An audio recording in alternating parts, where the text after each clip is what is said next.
ஆரம்பிச்சிட்டாரு. நான் அதை தான் ரொம்ப நாளாக எதிர்பார்த்துட்டு இருந்தேன். சிவிஎஸ் இப்போ வேற புஷ்பா ஸ்டைலில் கலாய்ப்பார் அவர்.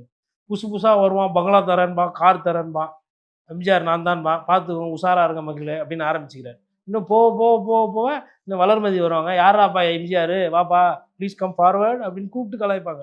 இன்னும் அதிமுக வந்து இன்னும் அட்டாக் பண்ண ஆரம்பிக்கல. இப்போதைக்கு பிஜேபி வந்து அன்பா அடிக்கிறாங்க. அன்பா அடிக்கிறதே அவருக்கு அதிகமாக வலிக்குது போல. திமுக கண்டிப்பா எதிர்ப்பாங்க. ஏன்னா நீங்க தீய சக்தின்னு சொல்லிட்டு இருக்கும்போது வேடிக்கை பார்ப்போம். இன்னும் உதயநிதி ஸ்டாலின் அவர்கள் எதிர்க்க ஆரம்பிக்கல. அவரு தான் வெயிட்டிங்ல இருக்கு. ஏதோ நீங்க தான் வந்து பெரிய ஒரு ஒரு உங்களுக்குன்னு ஒரு இது இருக்கு அப்படின்னா, அவரும் இளைஞர் அணிலாம் வச்சுட்டு அவருக்கும் டீம்லாம் இருக்கும். அவங்களும் அடிக்க ஆரம்பிப்பாங்க.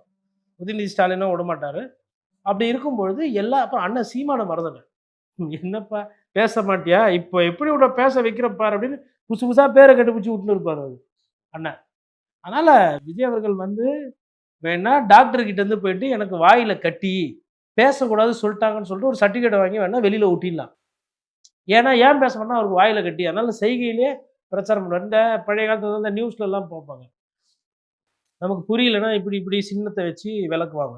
அந்த மாதிரி எதனா பிரச்சார யுக்தி எதனா வச்சுக்கிறாரான்னு தெரியல.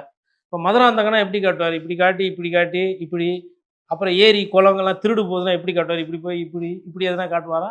யாருன்னா தொலைவுல இருந்து பார்த்தா டான்ஸ் ஆடுற மாரி இருக்கும். பிரச்சார நேரத்துல.